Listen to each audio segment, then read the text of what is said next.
श्री गुरु चरणों में प्रणाम करते हुए हम गणेश जी का वंदन करते हैं और आप सभी मित्रों का स्वागत करते हैं। दोस्तों, आज हम फिर से उपस्थित हैं एक कुंडली को लेकर, जिसका कि हम और आप मिलकर विश्लेषण करेंगे और इस जातिका के बारे में देखने का प्रयास करेंगे, जानने का प्रयास करेंगे कि इनकी कुंडली क्या इशारा करती है। आपको हम जल्दी से बता दें, ये कुंडली है हमको भेजी है भारती शुक्ला जी ने। इनकी जन्म तिथि है 27 अक्टूबर 1979 यानी 1979। समय 10 बजे सुबह, लखनऊ। ये कुंडली हमने सेलेक्ट की है। जो हमारा लास्ट वीडियो आया था निःशुल्क कुंडली विश्लेषण का, उसमें बहुत सारे लोगों ने कमेंट्स किया, बहुत से लोगों ने हमें फोन किया और हमसे बातें की। हम आप सभी के आभारी हैं और उन्हीं में से एक कमेंट जो हमारे वीडियो में आया था वो भारती शुक्ला जी का था, जिसको कि हमने लॉटरी सिस्टम से इस कुंडली को सेलेक्ट किया है और आज आपके सामने इस कुंडली का विश्लेषण करने के लिए हम उपस्थित हैं। तो आइए हम और आप भारती जी की कुंडली का विश्लेषण करते हैं। देखिए, जैसा कि आप देख रहे हैं, ये कुंडली वृश्चिक लग्न की कुंडली है। वृश्चिक लग्न के स्वामी होते हैं मंगल, जो कि कुंडली में अपने से नवम स्थान, यानी देखिए 1 2 3 4 5 6 7 8 9 अपने से नवम स्थान 9th हाउस में जाके बैठते हैं, किंतु नीच के हो जाते हैं। कुंडली का ये पहला दोष है, क्योंकि उसके स्वामी नीच के हो जाते हैं। और अब ये देखना है कि जिस घर के स्वामी नीच के हुए, जिस राशि में बैठे, यानी मंगल जो है चंद्रमा की राशि कर्क राशि में नीच के होते हैं, तो देखिए कि चंद्रमा किस राशि में बैठे हैं। तो चंद्रमा गुरु की राशि में बैठे हैं और 1 2 3 4 5 6 देखिए अपने से छठवें बैठे हैं। पहली बात है कि अपने से छठवें बैठे हैं, गुरु की राशि में बैठे हैं तो अच्छी बात है, पर अपने से छठे स्थान में जाकर बैठे हैं। और जैसा कि हमने कहा कि काल पुरुषी कुंडली में जो कुंडली होती है उसमें छठवां स्थान हमेशा छठा स्थान 1 2 3 4 5 6 छठा स्थान हमेशा रोग, रिपु और ऋण का होता है। तो आप देखिए कि जो लग्न का स्वामी है अपने से नवम गया, किंतु वह नीच का हो गया, और जहां उसके स्वामी बैठे हैं यानी मंगल जहां बैठे हैं उसके स्वामी अपने से षष्ठम स्थान में चले गए, यानी शत्रुता सी हो गई, रोग, रिपु और ऋण वाली स्थिति पैदा हो गई। तो ये लग्न के लिए अच्छा नहीं हुआ। और दूसरी सबसे बड़ी बात है कि देखिए लग्न में बुध विराजमान है। जो बुध जो है अष्टम के स्वामी यानी अष्टमेश जो है लग्न में बैठे हैं और इनकी दूसरी राशि एकादश स्थान में है, जो कि आय के साथ साथ रोग को ही प्रतिनिधित्व करती है। ये घर रोग का ही प्रतिनिधित्व करता है। उसके स्वामी यहाँ पर बैठे हैं, यानी रोग भाव के स्वामी और अष्टम के स्वामी, आयु और मृत्यु भाव के स्वामी अष्टमेश जो है वो लग्न में आकर बैठे हैं। किस रूप में 28 डिग्री के लग्न है और 3 डिग्री के बुध हैं, यानी सम राशि में किसी ग्रह का 3 डिग्री का होकर बैठना ही मृत अवस्था को बताता है कि बुध जो है मृत अवस्था में बैठे हैं। तो अष्टमेश मृत अवस्था में लग्न में आकर बैठे हैं और लग्न का मान 28 डिग्री है, जो कि बहुत ही ज्यादा हो गया है। और आप देखेंगे कि हालांकि इसमें षटबल में सबसे ज्यादा जो है बली ग्रह जो है वो बुध ही है। तो अगर अष्टमेश बलवान है और अष्टमेश बलवान होकर लग्न में बैठते हैं, तो ऐसे जातक या ऐसे जातिका जो भी जिसकी भी कुंडली हो, जो जिसकी कुंडली में ऐसा योग बनता है, उसकी उम्र बहुत लंबी होती है। तो ये एक अच्छी बात है।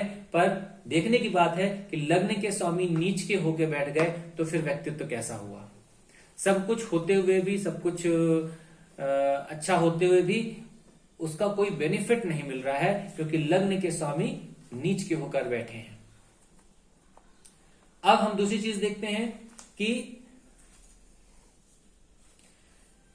सेकंड जो घर है हमारा, सेकंड हाउस जो है, दूसरा भाव जो है, वहां पर चंद्रमा बैठे हुए हैं, जो कि 22 डिग्री के हैं। मतलब है ये वृद्ध अवस्था में बैठे हुए हैं। दूसरा भाव जो होता है, जैसा कि हम जानते हैं, वाणी और कुटुंब का होता है। यहां से शिक्षा भी देखी जाती है।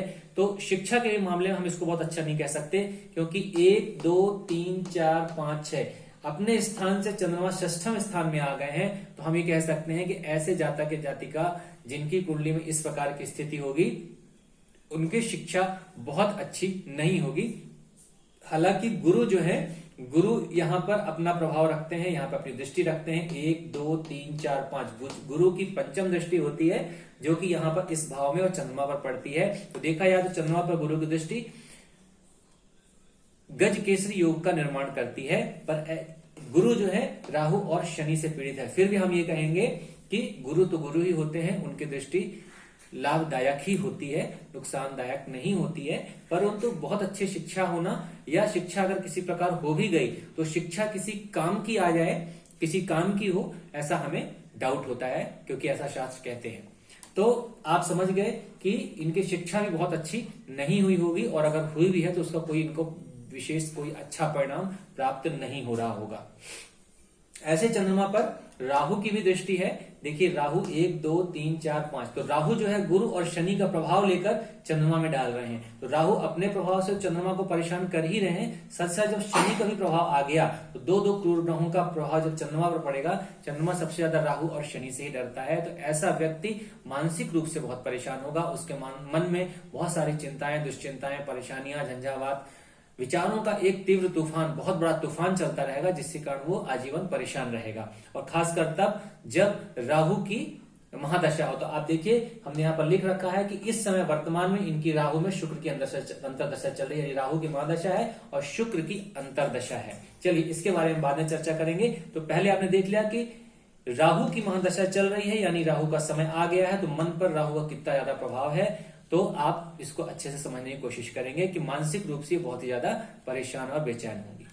तीसरे घर पे आते हैं। तीसरे घर में शनि की राशि है मकर राशि, और शनि जो है 1 2 3 4 5 6 7 8 अपने घर से अष्टम, तृतीयेश का स्वामी, तृतीयेश जो है तृतीय घर के स्वामी अष्टम में आकर बैठे हैं, तो ये इनके लिए अच्छा नहीं हुआ, यानी इनके भाई बहनों के लिए अच्छा नहीं हुआ, क्योंकि छोटे भाई बहनों का स्थान है और उसके स्वामी राहु के साथ आकर अपने से अष्टम स्थान में बैठ जाते हैं। फिर से देखिए 1 2 3 4 5 6 7 8 अपने से अष्टम स्थान में आके बैठते हैं, तो या तो इनके छोटे भाई बहन होंगे नहीं, और होंगे तो उनकी मृत्यु हो गई होगी, या वो बहुत ही ज्यादा परेशानी में होंगे।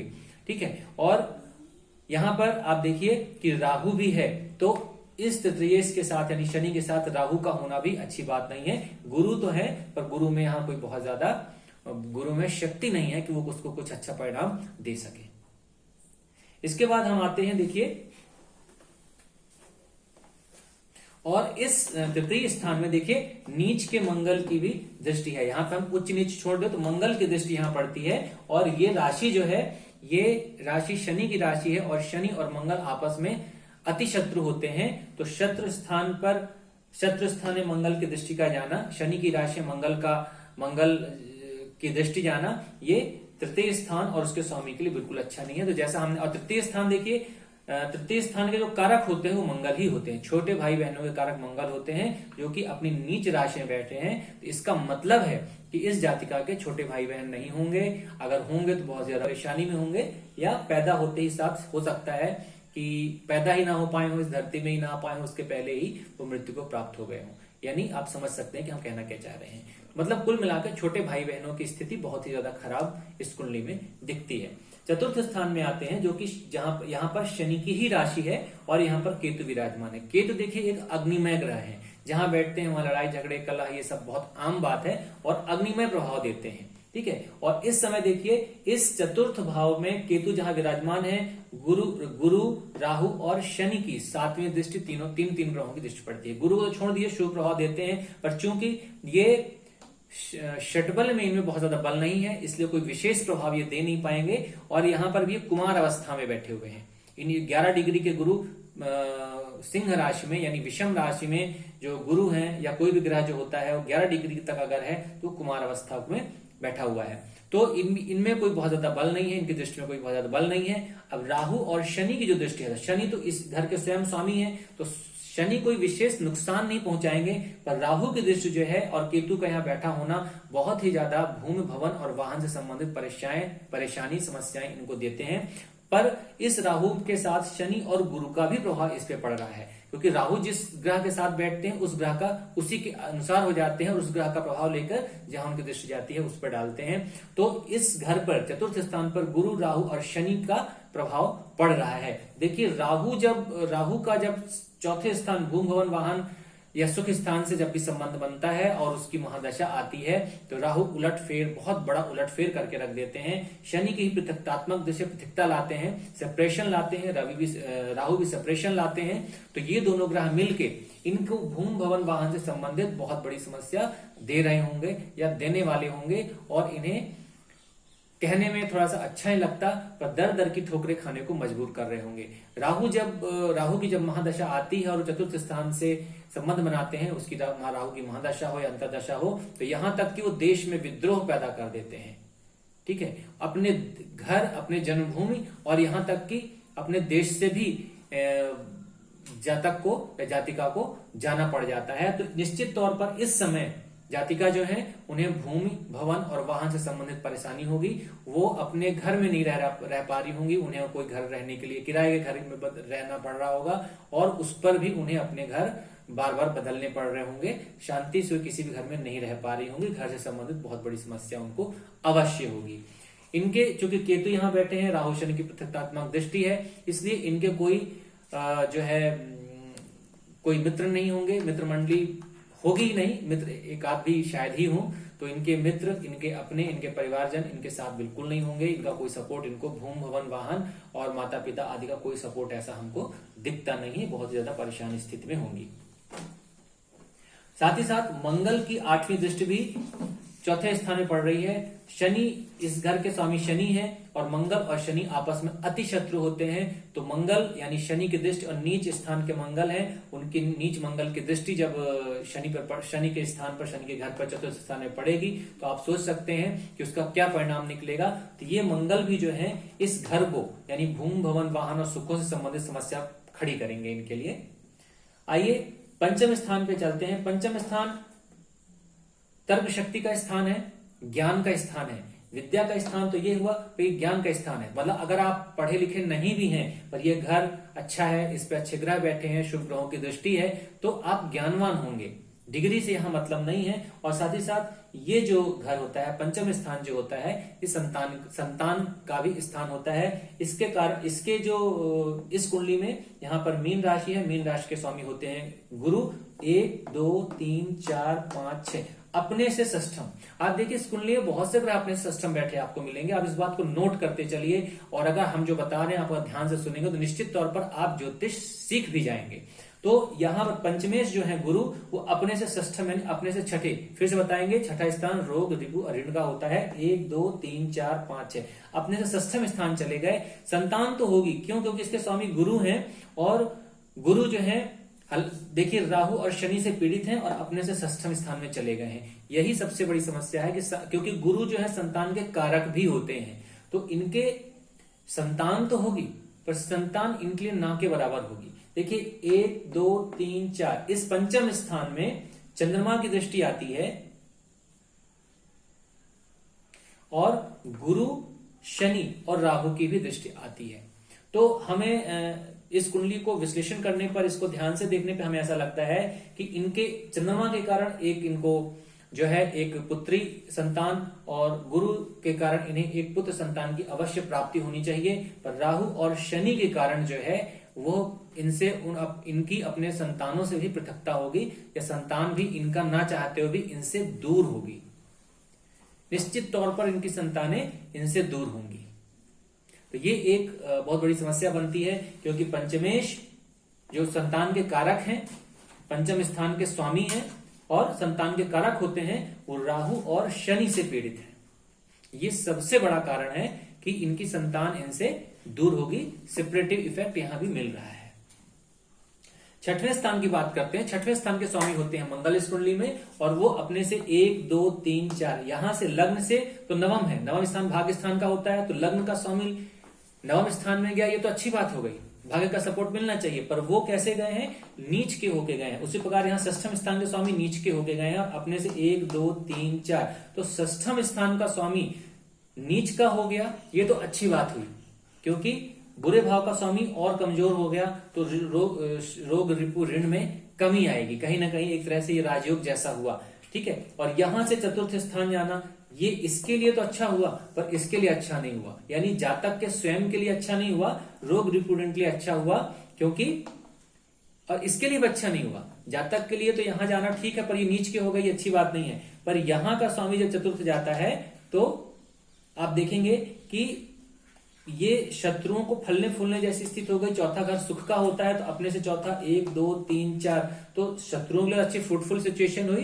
पर यहां के स्वामी चूंकि नीच के हो गए हैं तो ये पीड़ित हो गए। इस कारण से रोग, रिपु और ऋण, ऋण भी पीड़ित हुए, यानी षष्ठ स्थान पीड़ित हुआ, यानी रोग, रिपु और ऋण में कमी आएगी। पर ये मंगल है, आपको हर तरह से, क्योंकि जब भी मंगल का किसी भी तरह से अगर षष्ठम स्थान से संबंध बनता है तो आपको कर्ज में फंसा देते हैं। आपने किसी को 2 रुपए भी दिए, जिंदगी में लौट कर कभी नहीं आएगा। इसलिए मंगल जब भी षष्ठम स्थान से संबंध बनाए तो आप पैसों को लेकर सावधान हो जाइए। कभी किसी को कानी कौड़ी भी मत दीजिए, बिल्कुल कानी कौड़ी भी मत दीजिए, वरना आपको कभी भी ये पैसे वापस नहीं मिलेंगे। तो आपको धन से संबंधित बहुत ज्यादा समस्या होनी चाहिए इस कुंडली के हिसाब से, क्योंकि मंगल जो है वो नीच के होके, षष्ठम स्थान के स्वामी नीच के होके अपने से चतुर्थ स्थान में जाके बैठे हैं, तो ये अच्छी बात नहीं है। अब आइए हम सप्तम स्थान की ओर चलते हैं। देखिए, हम बताना भूल गए, आपको बता दें कि भारती शुक्ला जी का प्रश्न था अपने विवाह को लेकर कि हमारा विवाह से संबंधित हमें जो समस्याएं हैं या क्या समस्याएं हैं, जरा आप देख के बताएं। तो हम आते हैं इनके प्रश्न पर कि इनका, अब आते हैं सप्तम स्थान यानी विवाह स्थान का विश्लेषण करते हैं। देखिए, यहां पर शुक्र की राशि है, शुक्र की राशि है, वृषभ राशि है, और उसके यानी वृषभ राशि के स्वामी होते हैं शुक्र, जो कि द्वादश स्थान में बैठे हैं। तो नोट करिए, द्वादश स्थान यानी कुंडली का द्वादश स्थान व्यय स्थान होता है, यानी नुकसान का स्थान होता है कि चीजें व्यय हो गई, चली गई, अपने से दूर चली गई, पृथकता लाती हैं। तो और दूसरी चीज ये है कि शुक्र बैठे कहां है, द्वादश स्थान तो हो गया, पर अपनी राशि से 1 2 3 4 5 6 अपनी राशि से षष्ठम स्थान यानी शत्रुता, यानी संबंधों का व्यय, और किसके साथ बैठे हैं, सूर्य के साथ बैठे हैं। सूर्य एक पृथकतात्मक ग्रह है, पृथकता कारक ग्रह है, पृथकता लाता है, सेपरेशन लाता है, उसके साथ जाके ये बैठा हुआ है शुक्र। और देखिए शुक्र कहां बैठे हैं, शुक्र नीच राशि में बैठे हैं। शुक्र की नीच राशि है, तुला राशि जो होती है वो शुक्र की नीच राशि होती है। तो देखा जाए, शुक्र का तो, सूर्य का तो नीच भंग हो गया, क्योंकि किसी भी ग्रह, जो कोई भी ग्रह जो अपनी नीच राशि में बैठा होता है, अगर उसके स्वामी भी साथ में बैठ जाएं तो उसका नीच भंग हो जाता है। तो सूर्य का तो नीचत्व तो भंग हो गया, किंतु आप देखिए कि शुक्र बैठे कहां हैं, शुक्र बैठे हैं द्वादश स्थान में। ये पहली प्रॉब्लम है। दूसरी प्रॉब्लम है कि अपने से षष्ठम यानी रोग, ऋण वाली बात आ गई, तो यहाँ पे हम रोग कहेंगे कि रोग से संबंध है, ऋण से संबंध है। तो ऋण का मतलब जरूर नहीं कि आपके ऊपर कोई ऋण हो, आप पैसों से भी बहुत परेशान हो गए हैं, पैसे आपके डूब जाते हैं, चले जाते हैं, पैसे आपके पास आ नहीं रहे हैं, तो ये भी एक ऋण जैसी स्थिति होती है।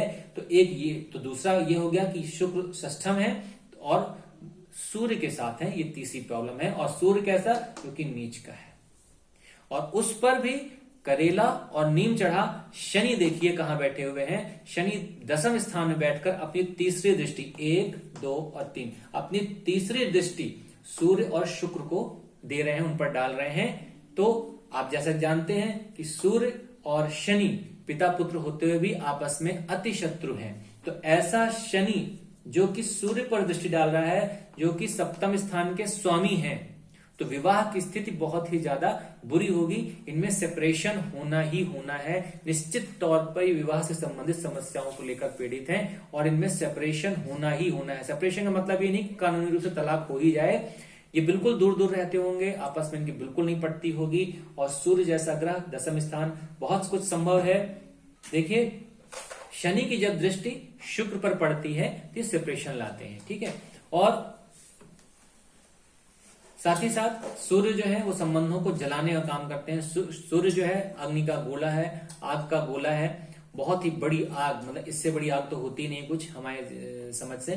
तो सूर्य जो है वो जहां भी बैठते हैं उस जगह को, उस भाव को और संबंधित ग्रहों को अपने प्रभाव से कमजोर बना देते हैं, सेपरेशन लाते हैं। उसको एक तरह से कहना चाहिए कि संबंधों को उन्होंने जला के रख दिया है। तो वैवाहिक संबंध तो पूरी तरह से नष्ट हो ही गए हैं। अब देखिए कि जो सप्तम स्थान है उस पर प्रभाव या दृष्टियां किसकी हैं, तो आप देखिए केतु का केंद्रीय प्रभाव सप्तम स्थान पे है। तो पहली बात तो सप्तम स्थान पीड़ित हुआ। दूसरी बात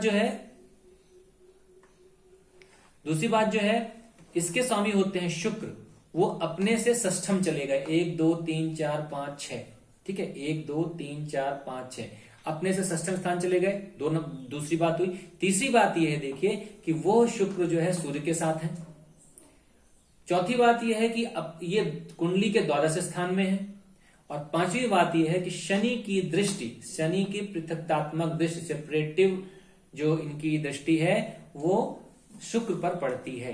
तो ये 6 प्रभाव इसमें है कुंडली में, इनके विवाह स्थानों से संबंधित, जो इनके पृथकता लाते हैं वैवाहिक संबंधों में। तो इनका वैवाहिक जीवन बहुत ही कष्टमय होगा, पृथकतापूर्ण होगा, बिल्कुल भी किसी प्रकार के कोई प्रेम, इनके आपस में कोई पति पत्नी में किसी प्रकार का कोई प्रेम या किसी प्रकार का कोई संबंध आपस में बिल्कुल भी नहीं होगा। तो इनका विवाह जो है, विवाह को लेकर ही बहुत ज्यादा परेशानी में होंगी।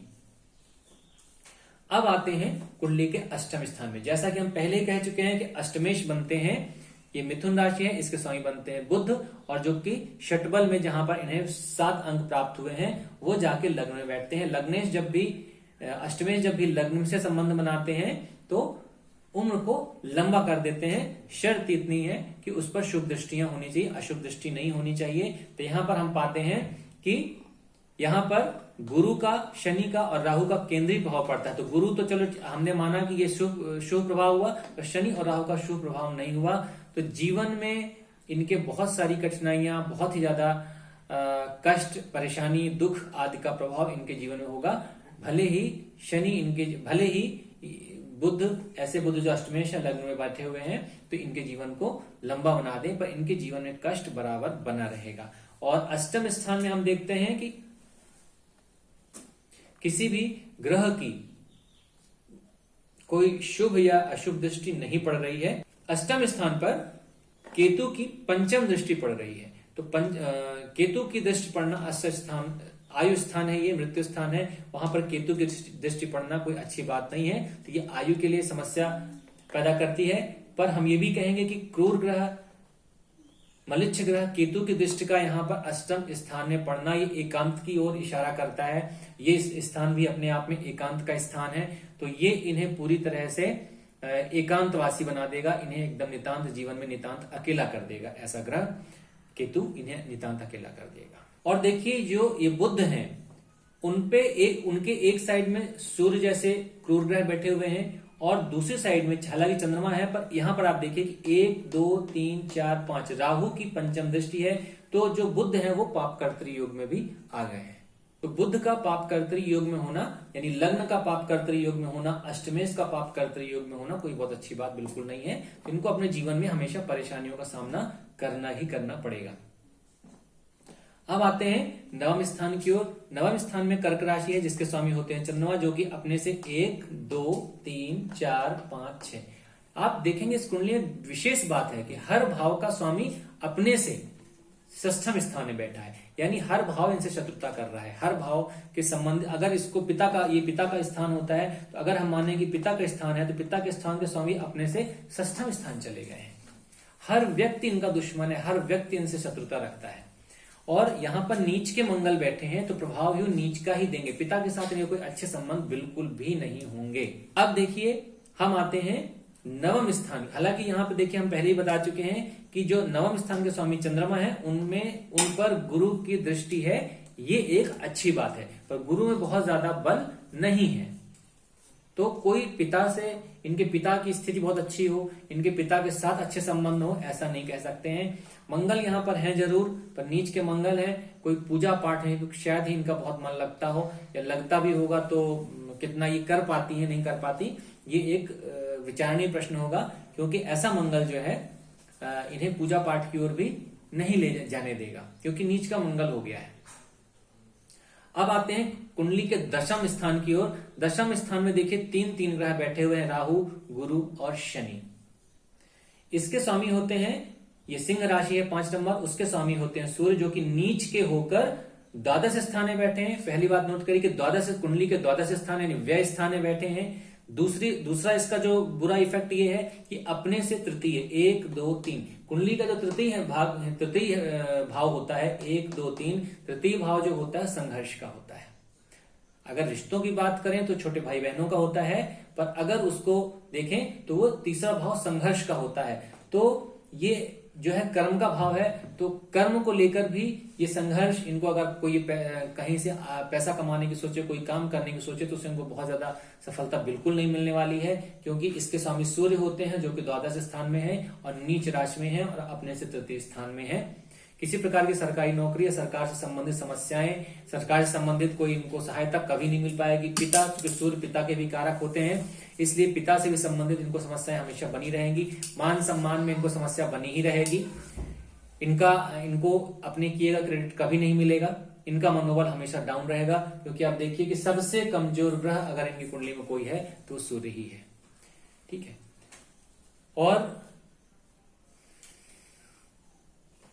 और ऐसे कर्म स्थान, ऐसे दशम स्थान पर केतु की दृष्टि भी है, इसलिए इनको कर्म से संबंधित समस्याएं बनी ही रहेंगी। आते हैं कुंडली के एकादश स्थान पर। कुंडली का एकादश स्थान जो होता है वो आय का स्थान होता है, और वो छठवें से छठवां होता है। छठवां स्थान जैसा कि हम बता ही चुके हैं कि रोग, रिपु और ऋण का होता है। यहां से देखेंगे तो 1 2 3 4 5 6, तो ये भी छठवें स्थान ही, यहां से छठवें से छठवां होने के कारण ये स्थान भी रोग आदि को बताता है, रोग आदि की ओर इशारा करता है। तो इसके स्वामी होते हैं बुध, जो कि कुंडली के लग्न स्थान पे बैठे। लग्न यानी हमारा शरीर। तो ये जब भी कुंडली में बुध की दशा, अंतरदशा, प्रत्यांतर दशा आदि आएंगी तो ये इन्हें बीमार बना सकती हैं। हालांकि ये धनदायक योग भी बनता है, क्योंकि जब भी आय का स्वामी लग्न में बैठता है, लग्न भी अपने आप में धनदायक होती है, और सबसे बलवान ग्रह बुध हैं। तो ऐसे बुध, जब भी इस आयेश बुध की दशा आएगी तो ऐसा जातक धन अवश्य कमाएगा, क्योंकि बुध में पर्याप्त बल है। षटबल में सबसे बली ग्रह 7 अंकों के साथ बुध ही है। तो जब भी इनकी दशा, अंतरदशा, प्रत्यांतर दशा, सूक्ष्म दशा आएगी तो इनको बहुत सारा धन दे के जाएगी। यह बात हो सकती है कि ये छठवें से छठवां होने के कारण बुध इन्हें रोग भी दे दे, तो इन्हें इस रोग से भी सावधान रहना है। जब भी बुध की दशा, अंतरदशा आदि आए तो रोग को लेकर भी सावधान होना है, पर धन से संबंधित चिंता उस वक्त नहीं करनी पड़ेगी। और आप देखेंगे कि आय भाव भी जो है वो राहु और सूर्य के बीच में, राहु शनि, एक तरफ राहु शनि है और एक तरफ सूर्य है, और बीच में 11वां भाव है। तो 11वां भाव भी देखा जाए तो पाप कर्तरी योग में आ गया, तो ये एक समस्या है।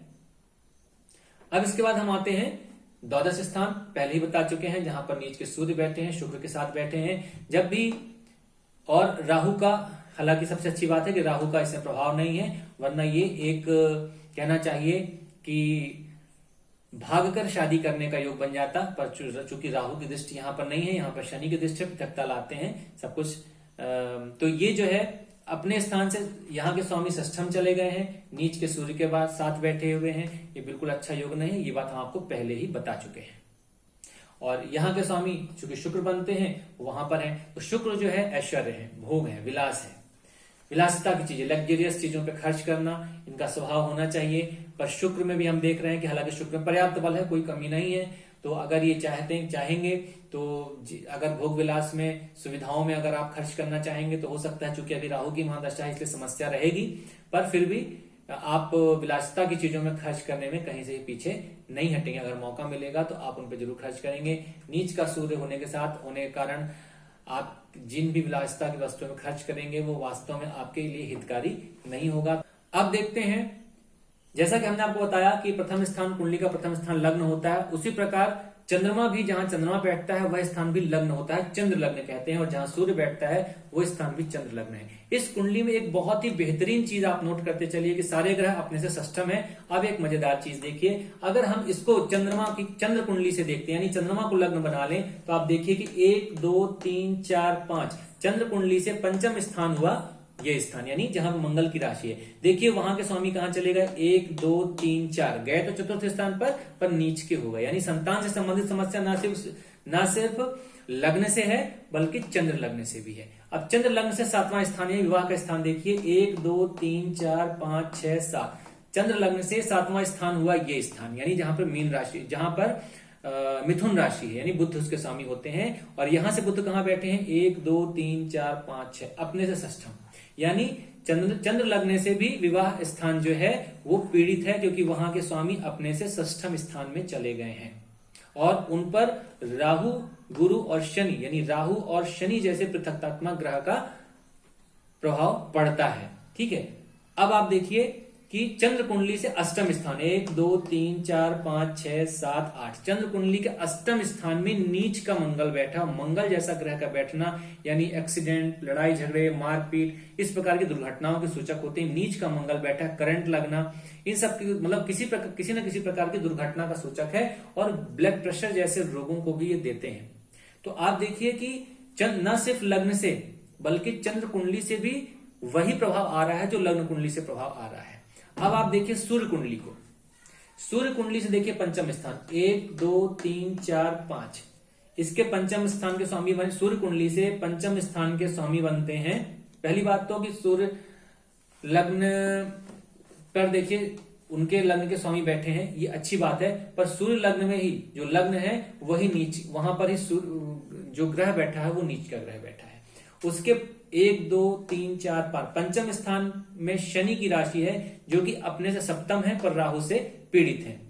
ठीक है, तो ये बिल्कुल अच्छी बात है, यहां भी पंचमेश पीड़ित हो गए और वहां पर पंचम स्थान में केतु का बैठना, तो संतान भाव पीड़ित हो गया, संतान के स्वामी शनि पीड़ित हो गए और संतान के कारक गुरु, केतु, राहु और शनि से पीड़ित हो गए। तो पंचम स्थान में यहां भी सेपरेशन, पृथकता आती है। तो पंचम स्थान न सिर्फ लग्न से, चंद्र लग्न से, बल्कि सूर्य लग्न से ही पीड़ित है।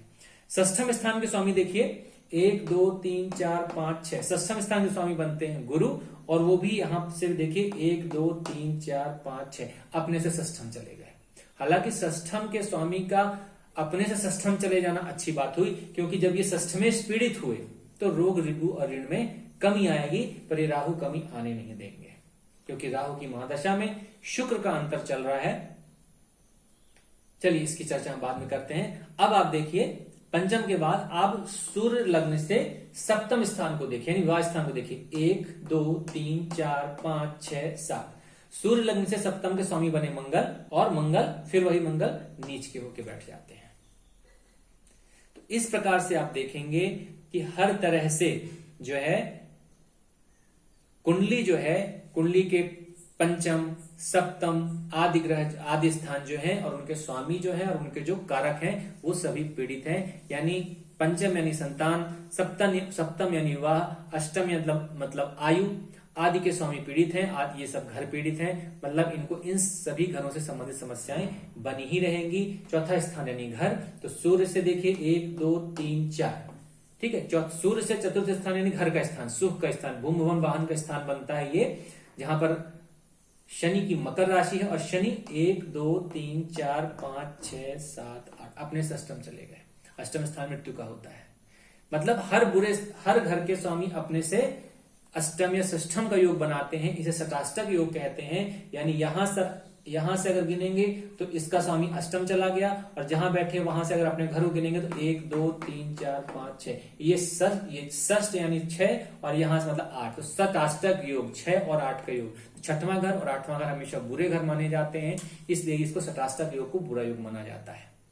तो आप ये कुंडली देखिए और इस कुंडली से हमें पूरा भरोसा है कि आपको बहुत ही ज्यादा कुछ सीखने को मिलेगा, और आपको किताबें पढ़ने की आवश्यकता नहीं पड़ेगी। आपको बहुत सारे योग किसकी दृष्टियां कैसी होती है, कौन सेपरेशन लाता है, किसका कहां से जाके बैठना, लग्न से कहां बैठे हैं या अपने भाव से कहां बैठे हैं, उससे आपको जानने में बहुत ही, और जिंदगी में कभी नहीं भूलेगा और आपको ही रट जाएगा। और भूल कर भी ना करें विवाह, भूल कर भी ऐसा विवाह आपको नहीं करना चाहिए था। जब ऐसी स्थिति हो तो विवाह की समस्या से पीड़ित होना और जीवन भर उसके लिए पछताते रहना, ये एक बहुत बड़ी समस्या है। ऐसे जातक को बहुत ही सोच समझकर, बहुत ही अच्छी कुंडली मिलाकर, कि जिस जातक के साथ इस विवाह करना हो उसकी कुंडली में कम से कम ऐसे योग ना हो, उसकी कुंडली में बहुत अच्छे योग होने चाहिए विवाह के, तभी शादी करनी चाहिए। पर हुई है वही जो राम रच राखा, को कर तर बढ़ावई शाखा। होना वही है जो ईश्वर चाहता है, अपना प्रयास करना हमारा काम होता है, हमें प्रयास करना चाहिए। पर जब आपकी कुंडली में, जब इस जातिका कुंडली में, आपकी कुंडली में, आप दर्शकों किसी कुंडली में अगर कोई बुरा योग है तो फिर वो आपको वही परिणाम मिलेगा, चाहे आप जितना भी अच्छा कुंडली मिला लें या चाहे जितना अच्छा अपना दिमाग लगा लें। होना वही है जो ईश्वर चाहता है, पर हमें अपने अच्छे का प्रयास करना चाहिए। न सह रोग हरे सब पीरा, जपत निरंतर हनुमत वीरा। हम इस कुंडली के लिए सिर्फ एक ही उपाय बताएंगे कि आप ईश्वर की आराधना करिए, हनुमान जी की आराधना करिए। अगर आप उनकी आराधना करते हैं तो आपको निश्चित तौर पर कोई ना कोई विशेष शुभ परिणाम प्राप्त होगा। हम चाहते हैं कि देखिए ये पंचम स्थान है, ये आपके इष्ट का स्थान है।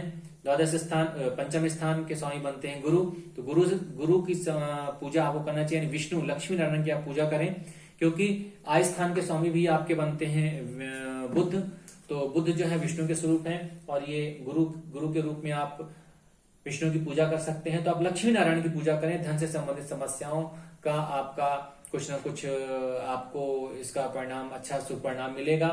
और दूसरी बात यह है कि हनुमान जी के मंदिर में आप जाएं, प्रतिदिन आप नियम बनाएं, कम से कम 45 दिन का आप नियम बनाएं, हनुमान जी के मंदिर में प्रतिदिन आप जाएं और वहां पर जाके आप राम नाम का जप करें। अपनी जो भी आपकी समस्या है उस समस्या को आप हनुमान जी से प्रार्थना करें, उसको दूर करने की प्रार्थना करें। अपने अच्छे के लिए आप जो भी आप उनसे चाहते हैं स्पष्ट रूप से आप उनसे अपनी मांग रखें, उनसे आप प्रार्थना करें और 45 दिन तक लगातार मंदिर की साफ सफाई करें, मंदिर को एकदम चमका दीजिए आप। और ईश्वर ने चाहा जितना आपने मंदिर को चमकाया उससे कहीं ज्यादा हनुमान जी आपकी किस्मत को चमका देंगे। तो अपनी समस्याओं के इलाज के लिए हनुमान जी के पास जाइए और लक्ष्मी नारायण की आप आराधना करिए।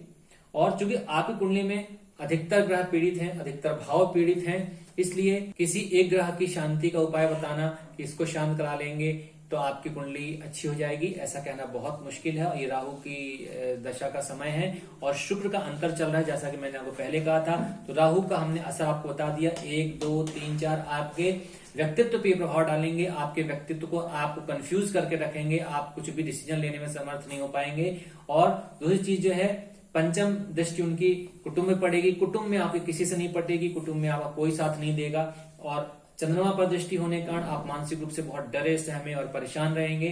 आप तरह तरह के मनोरोग जिसको कह सकते हैं कि आप एक तरह से मनोरोगी हो जाएंगे। और चतुर्थ स्थान में पड़ने के कारण फिर से हमने बताया कि आप भूमि भवन वाहन से आप परेशान रहेंगे। और 9वीं दृष्टि यहां पड़ती है तो राहु जो है आपको लड़ाई झगड़े शत्रुता में डाल देंगे, हर एक से आपका शत्रुता रहेगी। और कोर्ट कचहरी जैसे, पुलिस कोर्ट कचहरी जैसे कामों में आप व्यस्त हो जाएंगे, यानी आप इनमें उलझ के रह जाएंगे।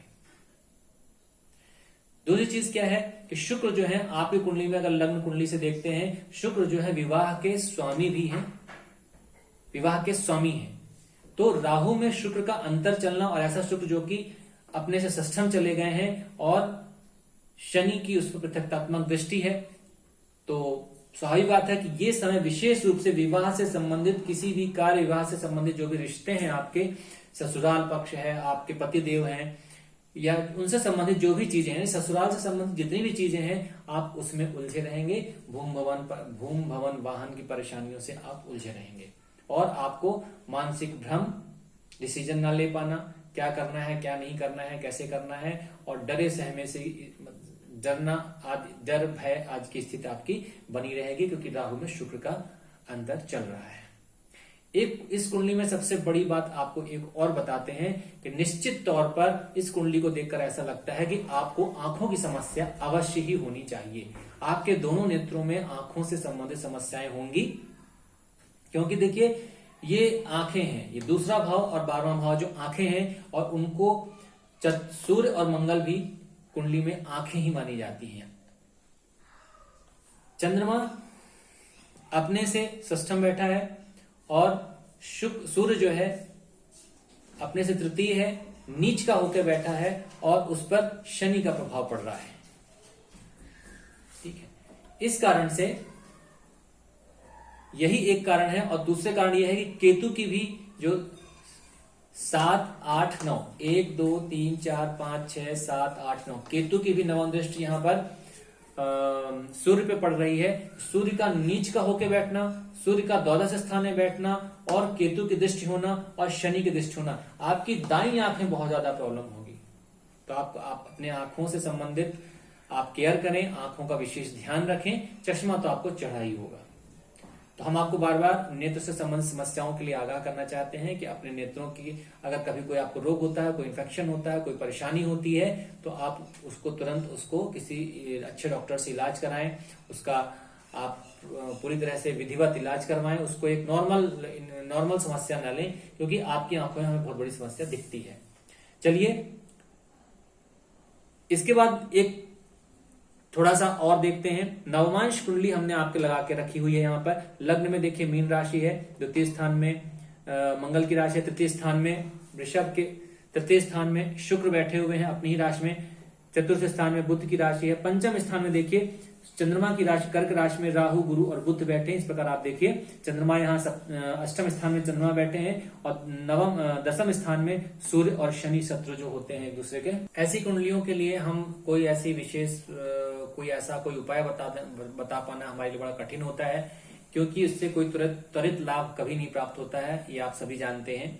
क्योंकि इनकी कुंडली में इतने ज्यादा ग्रह हमें खराब लग रहे हैं, खराब स्थिति में है कि किस किस ग्रह की आप शांति करेंगे, किस किस ग्रह का आप उपाय करेंगे। ऐसी स्थिति में सबसे अच्छा जो उपाय होता है, सबसे अच्छी बात जो करनी चाहिए हमें वो होती है कि हमें चाहिए कि हम ईश्वर की आराधना करें। कोई भी आपका इष्ट देव हो, या हमने आपको बताया आप लक्ष्मी नारायण और हनुमान जी की पूजन करें, वो सबसे अच्छा उपाय होता है। आप उनका कोई भी मंत्र ले लें और संकल्प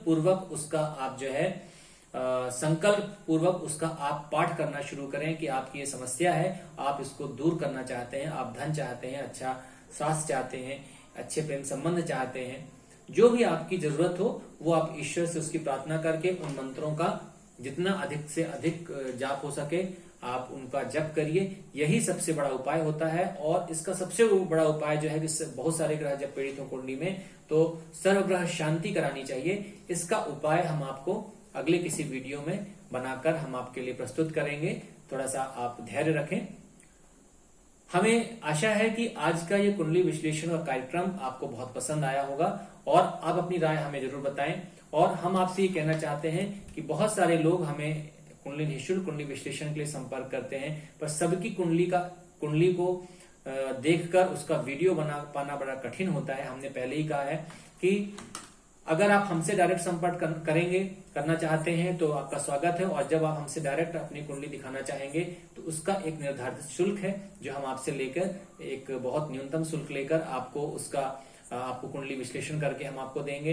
पर अगर आप वीडियो के माध्यम से चाहते हैं तो आप कमेंट सेक्शन में अपनी समस्या जो है, या आप समस्या नहीं बताना चाहते तो कोई बात नहीं है, अगर आप समस्या बताते हैं तो जल्दी होता है कि उसका विश्लेषण जल्दी हो सकता है, जल्दी हो जाता है। तो आपकी कुंडली सेलेक्ट की जाएगी रैंडमली, जितने भी कमेंट आते हैं उनमें से किसी एक को सिलेक्ट किया जाता है और उसका वीडियो बनाकर हम आपकी सेवा में प्रस्तुत करते हैं।